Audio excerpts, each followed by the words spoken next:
이제 사리자, 그 사리자는 다시 말하지만 이 반야심경은 대승경전의 핵심, 대승불교의 핵심 경전이에요. 대승불교 핵심 경전. 그래서 이 전체 내용은 소승부터 있었던 개념을 새로 어떤 전혀 다시 설명하는 거예요. 다시 새롭게. 아주 그 다음에 더 진실하게. 그러니까 항상 이 소승을 비판하면서 대승의 교리를 설파하는 구조로 되어 있어요. 근데 이제 사리자는 부처의 10대 제자 중에 한 명인데, 지혜 제1이라고 그래요. 지혜 제1. 지혜가 가장 높은 제자 중에 한 명이다. 그러니까 소승에서 지혜가 가장 높은 사리자를 등장시켜서 대승의 교리를 말하고 있어요. 자, 사리자야. 앞에서 이제 색수, 상, 행, 식을 이야기했죠. 그 중에 색수, 오온, 색수, 상행식 중에서 이제 색을 이제 가지고 이제 이야기를 해요. 색불이공, 색불이공, 색이 공과 둘이 아니다. 다르지 않다. 다르지 않다. 왜냐하면 색 속에 색이 공으로 되어 있죠. 지금 색이 공으로 공의 형식으로 되어 있다는 말 전부 이해가 되시죠, 이제는? 색이 공으로 되어. 그러니까 색과 공이 둘이 아니다. 다르지 않다. 공불이색, 공이 색과 다르지 않다.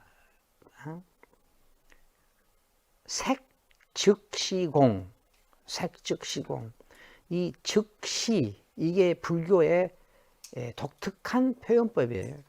이 독특한 표현법이라는 것은 독특한 사유를 전개하는 어떤 개념이에요. 우리가 즉이라는 이 단어를 우리가 중국 철학 안에서 가장 익숙하게 발견할 수 있는 것이 성즉리예요. 주자가 말한 내용이죠. 주자 철학을 개괄하는 중요한 한 어떤 문장이죠. 성즉리, 성이 곧 리다. 근데 이 불교가 중국에 들어오기 전에는 이 철학적 사유를 함에 있어서 즉이라는 글자는 등장하지 않아요. 그러니까 불교가 중국에 들어오면서 이제 즉이라는 이 글자가 철학적 논리 안으로 들어오게 되는 거예요. 그래서 불교가 들어오지 않았으면 성즉리라는 표현은 나오지 않았을 것이다. 자, 불교가 중국에 들어온 것은 AD 한 67년이라고 그래요. 그래서 AD 67년부터 불교는 외래 종교로서 들어오기 때문에 중국 본토에 있는 종교인 도교와 매우 심한 이론 투쟁을 해요. 불교하고 도교하고 다른 점은 뭐냐? 하나는 중국 본토 것이고 하나는 외래의 것이다. 이게 다른 점이죠. 그러니까 도교가 불교를 공격할 때는 너희는 외부에서 온 것이기 때문에 우리 실정하고 안 맞아. 이렇게 공격을 했어요. 그런데 불교의 장점은 뭐냐면은 중국에 들어올 때 이미 완벽한 이론 체계를 갖추고 들어와요. 그러니까 이론이나 사유의 수준이 굉장히 높죠. 고도화되어 있었어요. 그런데 도교는 이론 수준이 그렇게 높지 않았어요. 그러니까 불교 쪽에서 도교를 공격할 때는 너희는 이론 수준이 낮다고 공격을 하고, 도교가 불교를 공격할 때는 너희는 외래 것이다 말이에요. 그렇게 하면서 계속 이렇게 투쟁을 해요. 투쟁을 해요. 그러면은 이 투쟁이 당나라 때까지 이어져.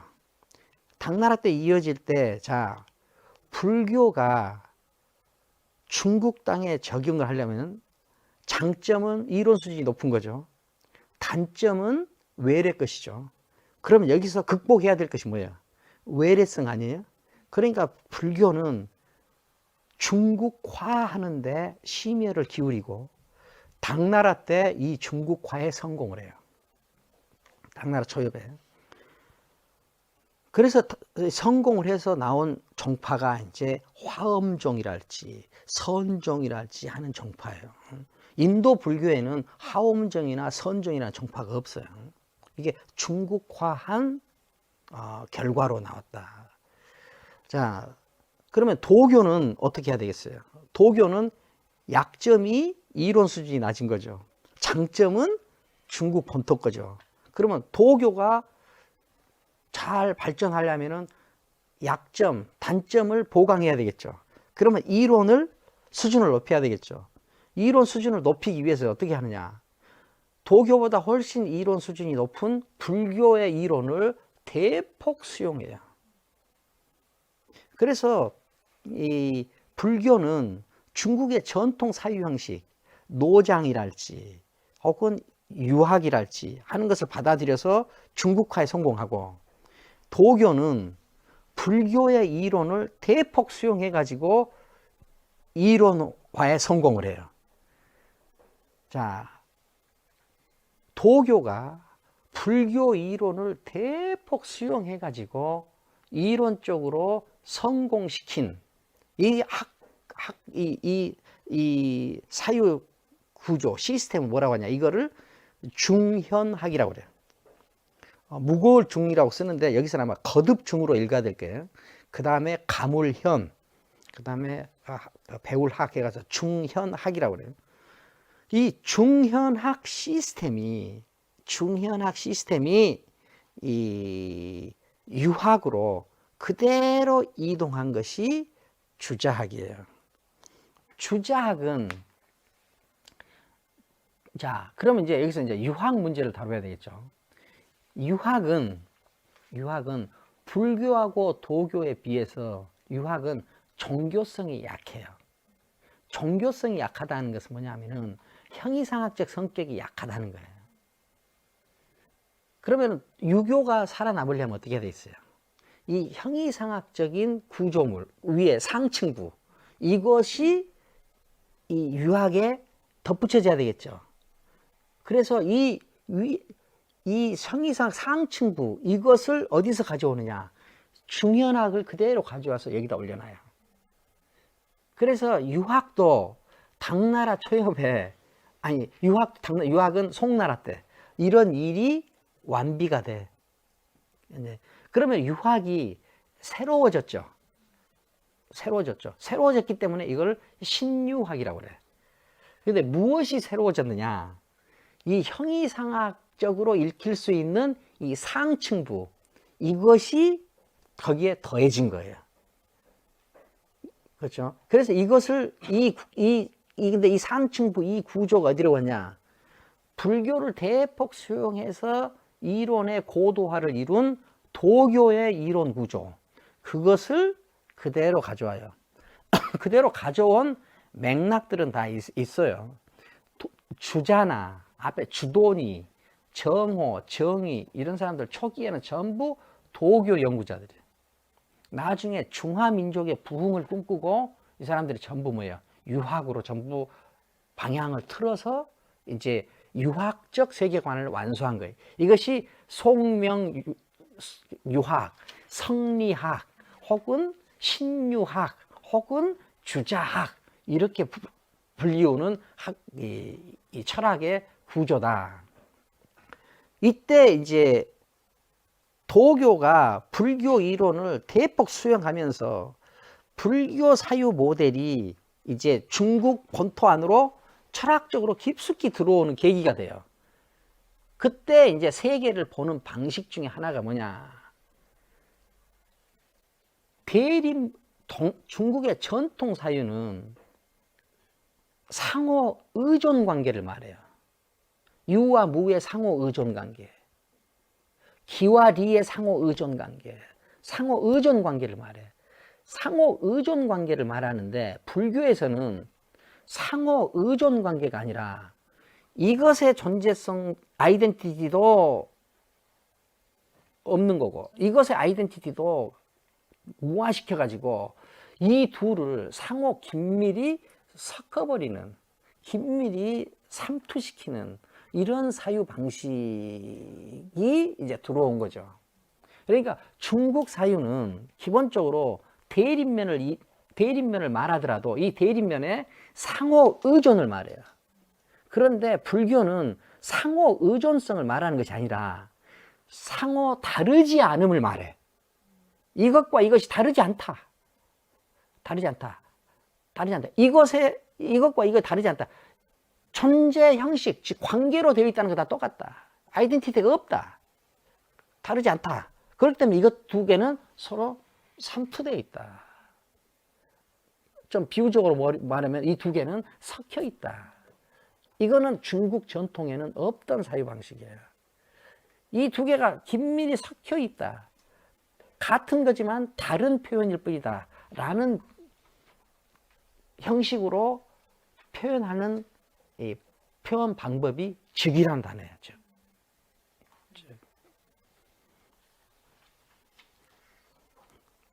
그러니까 성즉리라는 표현은 불교가 들어오지 않았으면은 중국에서는 나올 수 없는 표현이다. 이건 어차피 이거는 뭐야? 이때 이 반야심경, 우리가 한자로 보는 반야심경은 현장의 번역본을 보고 있어요. 현장의 번역본.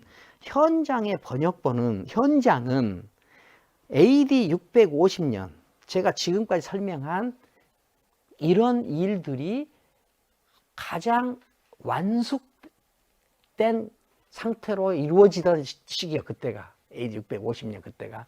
그때 현장이 이 반야심경을 번역했다. 그렇기 때문에 이 즉이라는 이 표현법을 아주 매끄럽게 구사할 수 있었을 것이다 라고 이제 말하는 거예요.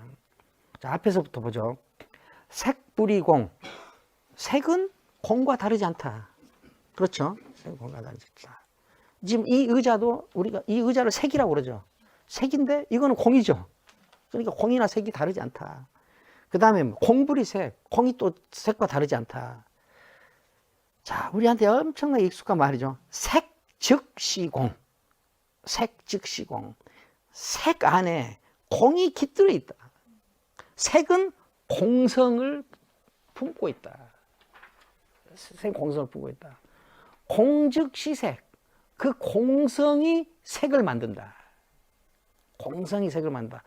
이걸 좀 앞선 논의이긴 하지만 여기에 금덩어리가 있어요. 이 금덩어리는 지금 반야학에서 보면 금덩어리는 이건 뭐예요? 이 금덩어리는 색이죠. 색인데 이것도 공이죠. 공이죠. 만약에 공이 아니면 그 자체에 다른 것이 아니라 이것이게 하는 성질이 여기에 있어야만 되죠. 공으로 보지 않는다. 본질적으로 본다면. 그러면 이 금덩어리는 다른 것으로 변할 가능성이 없어야 돼. 왜? 특정한 성질에 의해서 이것으로 존재하기 때문에 다른 것으로 변하면은 이것이 아니게 돼버리죠. 그런데 이것 자체가 공이기 때문에 이것이 황금 사자상으로 바뀔 수 있죠. 이 금덩어리가 황금 사자로 바뀔 수 있다. 이 말은 뭐냐? 여기 이 황금 덩어리가 공성으로 되어 있기 때문에, 공이기 때문에 다 색으로 될 수 있어요. 그러니까 이 색즉시공, 공즉시색, 이거는 뭐냐? 공성이 없으면 색이 될 수가 없어요. 색은 또 공이야. 자, 공불이색, 색불이공, 공불이색, 색즉시공, 공즉시색. 이 말은 전부 이해가 되시죠? 우리가 공을 워낙 앞에서 길게 이야기했기 때문에 이것이 이해하는데 그렇게 어렵지 않게. 자, 우리가 지금 여기서 계속 오온을 이야기하고 있는 거예요. 오온을 이야기하는 거예요. 사리자한테 말하는 거예요. 색이 공이다 하는 걸 말하는 거죠. 그런데 오온은 색수상행식이죠. 색수상행식. 그런데 거기 밑에 어떻게 나요? 그걸 색만을 이야기했죠. 그러니까 그 다음에 어떻게 해요? 수, 상, 행, 식 또한 이러하다. 여기서 그대로 말만 바꾸면 돼요. 색불이공, 이 말은 뭐예요? 수불이공, 공불이색, 공불이수, 색즉시공, 이거 뭐예요? 수즉시공, 공즉시색을 또 공즉시수, 상도 그렇게 할 수 있죠. 그러니까 오원이 모두 다 공이다 하는 말을 사리자한테 길게 설명하고 있는 것이다. 색을 설명하는 것과 똑같이 설명할 수 있다. 문장 구조가 너무나 반복되기 때문에 그것은 설명하고 수상행식 또한 색과 다름이 없다. 자, 이렇게 이제 설명하고 있어요. 자, 그 다음 줄부터는 우리가 다음 시간에 하죠.